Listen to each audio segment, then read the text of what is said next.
Welcome to Sharpe Insights, Conversations with your Plan Giving Experts, a podcast for development professionals. Whether you're new to the field or looking to enhance your existing program, we will provide practical tips, expert advice, and real-world stories to deepen your understanding of plan giving. If you're committed to securing long-term support for your nonprofit, you've come to the right place.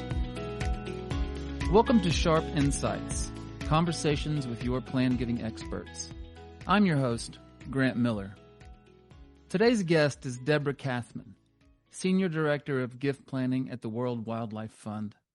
Since 2018, Deborah's led WWF's gift planning program, blending strategy, stewardship, and storytelling to connect donors with the planet's most urgent conservation efforts.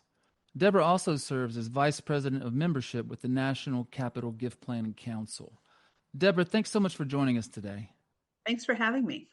Well, let's just start at the beginning. For listeners who may not know you, how do you usually describe your work and what motivates you in the plan giving field? Sure. You know, it's interesting. My role at WWF is Senior Director of Gift Planning.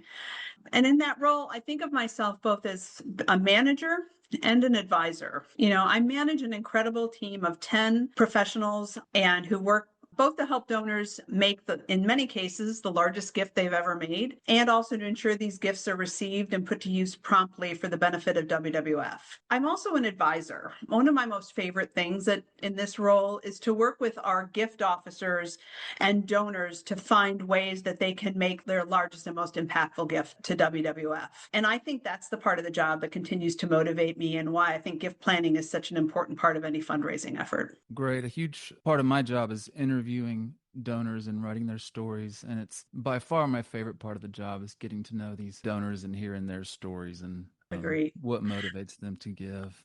Grant, I also think this is such an important moment for gift planning. You know, we hear a lot in the news about this great transfer of wealth, and I think we are starting to see that within the fundraising community, and we certainly have started to see that at WWF. So I really feel like it's gift planning's moment, and those of us in the field are super excited about finding ways to make the most of that for our organizations. Excellent. That's great to hear. I think, nowadays we do hear a lot about some uncertainties with new tax laws and things like that. But you think it's a really positive time overall and a great time to be in plan giving? I do. And again, I think there is always going to be that level of uncertainty. I think that's just the nature of our current political climate. But I think we have some real opportunities here to allow gift planning and the opportunity for donors to really leave a lasting legacy at this point in our relationships with donors and really for the benefit of our organizations. Well, what initially attracted you to plan giving? It's really interesting. I'm a trust and estates attorney. By training, I practiced both in upstate New York, where I'm from, and then here in Washington. You know, once I got down to Washington, I decided I wasn't sure if I wanted to keep actively practicing law. In college, I had been involved in some different philanthropic efforts through my sorority and through the campus community. And a friend of mine knew that about me and kind of suggested gift planning or plan giving as a great way to kind of combine both of them. And interestingly enough, I joined our local National Capital Gift Planning Council, started to attend the meetings, and that's where I found my first job in gift planning. So I think it's a real great marriage for me between both my professional and personal interests, and it's just been an incredibly rewarding career. And you're in Washington. Is that a Washington Commanders hat I see behind you? It's my husband's, yes. Okay. Tragically is a Commanders fan. And I'm a huge football fan. I have a love-hate relationship with the Commanders. Of course, I want them to do well, but they always seem to disappoint us in the end. So they're not doing so great this year, but last year was certainly exciting. Absolutely. Yeah. And Jaden Daniels getting hurt this year is not the best thing. That does not help. My husband was distraught over that. I'm more of a college football fan, but always rooting for the Commanders. Great. Yeah, we went to a Titans game this weekend, me and my 8-year-old son, and we had a blast, even though the Titans are the worst team in the league. It's fun. It's always fun to go to those games. Absolutely. Well, you currently serve as Vice President for Membership at the National Capital Gift Planning Council, and you just mentioned that you really appreciate the way that those roles merge for you. What is your role at the NCGPC? NCGPC. I know NCGPC. it's a mouthful. I am the vice president for membership. So that means my job is to promote and encourage council membership. It's interesting. I think in many ways, it's similar to a gift planning officer. I want to be sure we get new members, just like we want to get new donors and new legacy commitments, but we also want to steward those members, just like we want to steward our gift planning donors, make sure that they get the most out of their membership. I'm fairly new to my role as the vice president for membership, but we're really looking at different ways we can not only, like I said, bring in new members, but steward our existing membership. So more to come on that, but it's been a great experience so far. What makes the council such a strong community for professionals? I really think that this council has become really the go-to source for gift planning content for the local fundraising community. Being in Washington headquarters, or at least offices of so many charities, we really have a robust community. And I feel like the council has just done a great job putting on content, both in person, and we have webinars or Zoom meetings that really address a lot of the existing or new concerns, whether it's changes in tax law, different ways to promote and handle your gift planning program. We do at least one session a year where we partner with the local AFP, Association for Fundraising Professionals. So we're really a well-versed and well-populated part of the fundraising community, and certainly the go-to source for gift planning content. I also think that the council is a super collegial group. I feel like once you start going to the meetings, you meet people, and I feel like I can pick up the phone or send an email to anyone on the committee, and if I've got a question or concern, want to bounce an idea, it's just a really professional and collegial group of individuals that really are there to help and work with each other. You briefly touched on this, but are there any really specific ways that the council has supported your professional journey, or any specific ways that you've seen it really help out other plan giving officers or organizations? Yeah, as I mentioned previously, it was NCGPC where I found my first job.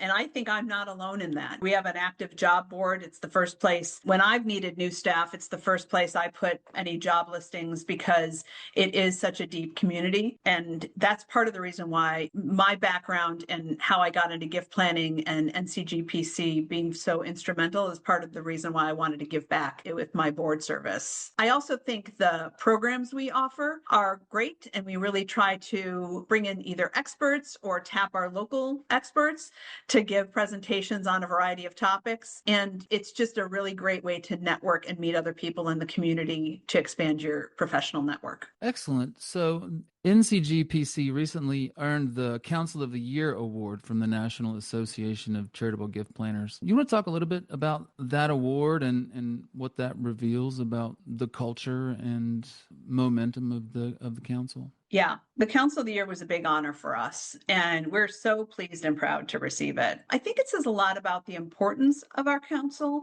in the gift planning community, like I talked about before, and also recognizes some of our innovative offerings, like our Plan Giving 101 series.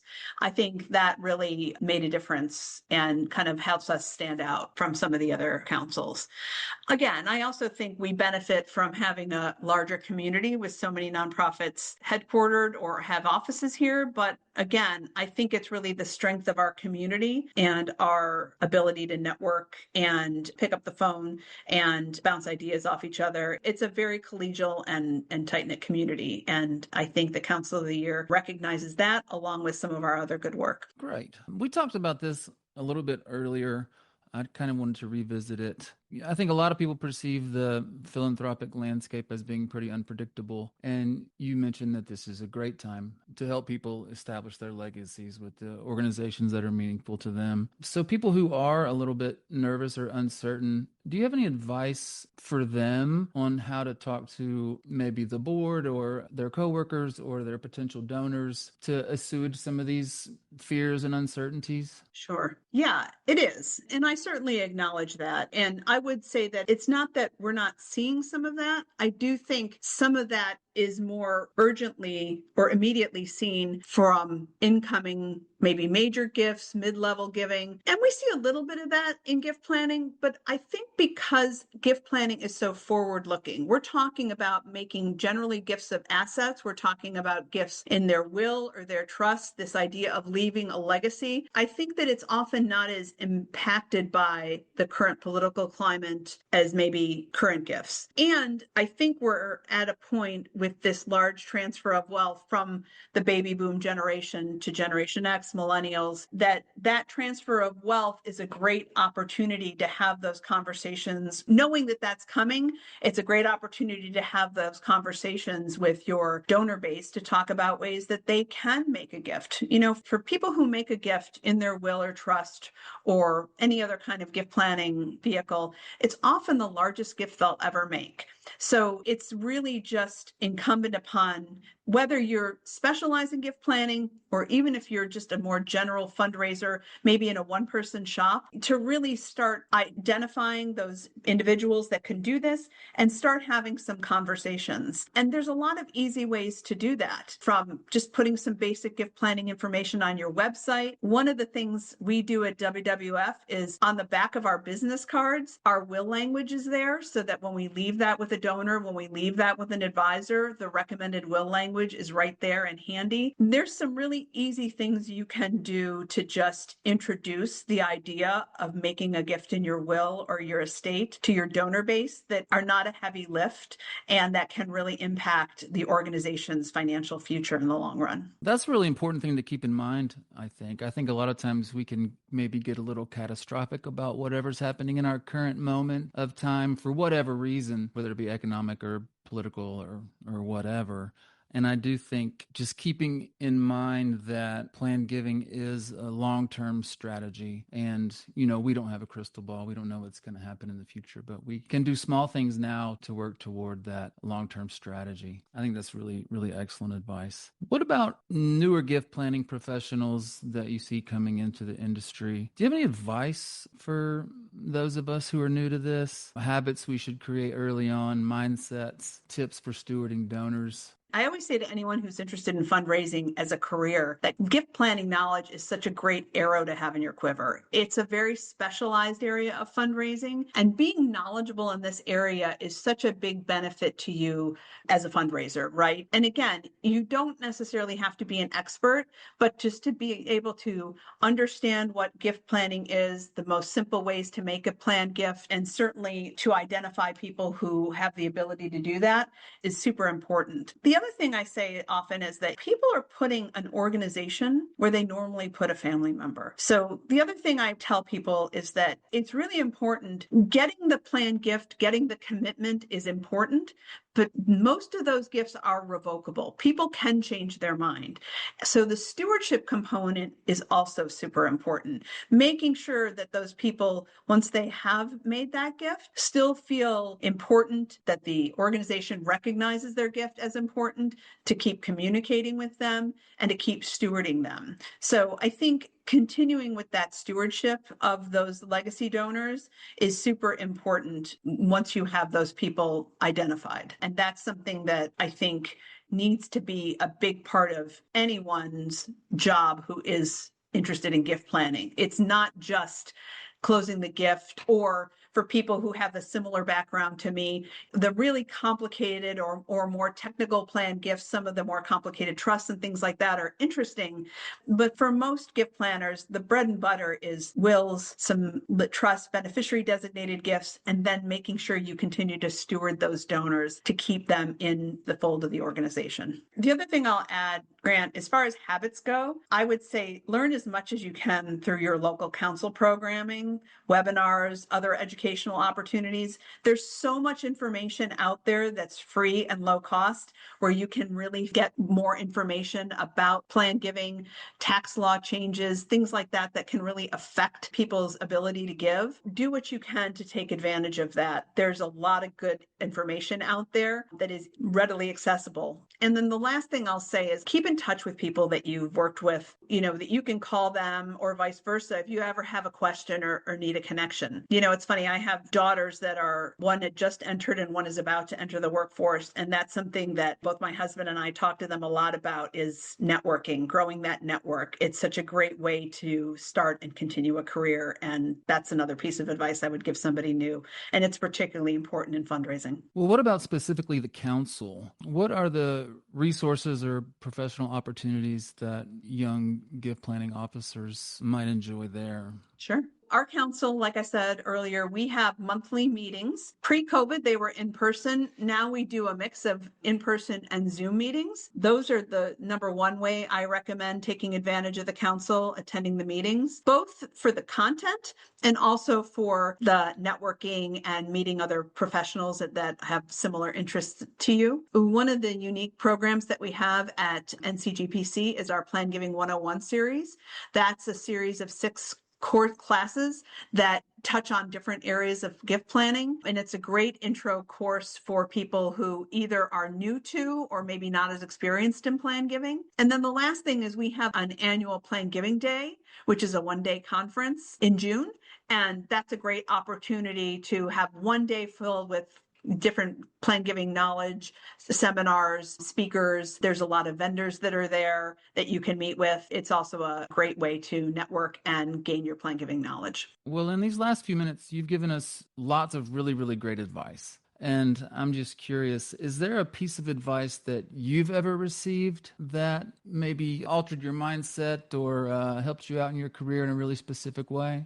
That's kind of a tough one. I think I said before I talked about networking, which again, I think is an initial way that I could answer this. But here's another one that somebody told me, and I think it was a professor.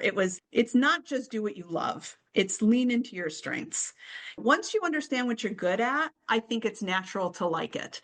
And I think I've certainly found that with gift planning. I think it's a great combination of the personal and professional interests. And I've really found that I really love doing it. And a lot of that comes from, I think it plays to my strengths as well. Again, great advice. You talk about leaning into strengths, which I do think is really important. And you have a very established professional career and you seem very passionate about the work that you do. What keeps you inspired on a day-to-day basis? What keeps you in the industry? I think it's a combination of things. Certainly, I think as I talked about earlier, the donors, the individuals that are so passionate about the work of my organization, WWF, and any organization, that they are willing to put an organization where they would normally put a family member. And that level of trust and commitment to the work is extraordinarily inspiring. And I know that when I do get the opportunity to meet with our donors, whether that's individually or at events,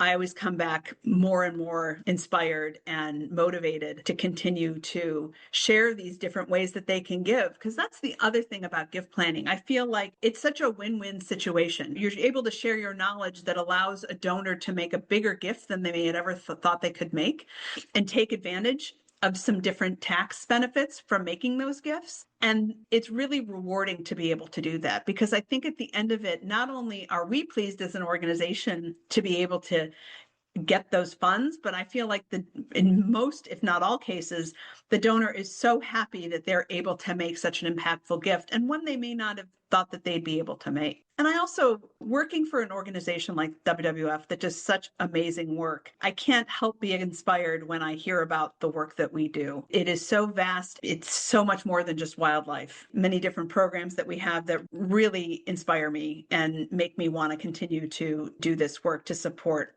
our work as an organization. And we talked about doing things now for keeping in mind the long-term strategy despite whatever's going on. What is it that gives you hope about the future of philanthropy overall? I think one of the things that gives me hope is I just recently returned from the National Gift Planning Conference in Indianapolis. What struck me there was just the diversity of people that were there, age, race, gender. If I compared it to the very first CGP conference I went to, which was a long time ago. As a young woman, I feel like I was in the minority. I feel like this field has just grown and expanded so much. And it was such a pleasure to see the diversity in individuals that were there and organizations that were there. And I think it really speaks to the growth of this area of fundraising and how important it is to charities, nation and worldwide. Yes, absolutely. So you've seen over the years, plan giving has just branched out a little bit, become a little more inclusive, let more people in. And Yes. That's great. That gives us all hope for the future, I think. Well, Deborah, thanks so much for coming on the show and for sharing your experience and perspective today. I hope that the Commanders season at least ends in a fun way, if not the best way. And there's always next year, right? That's right. My husband will be thrilled that you've found a way to fit this into the conversation. So his hat will have done its work. So thanks for that. And thanks for having me. What a pleasure it's been. And thank you so much for asking me. Absolutely. To learn more about the National Capital Gift Planning Council, its membership, and upcoming programs, visit ncgpc.org. And as always, thank you for tuning in to Sharpe Insights, conversations with your plan giving experts. If you found today's episode helpful, please subscribe and share it with your colleagues in the field. Until next time, I'm Grant Miller.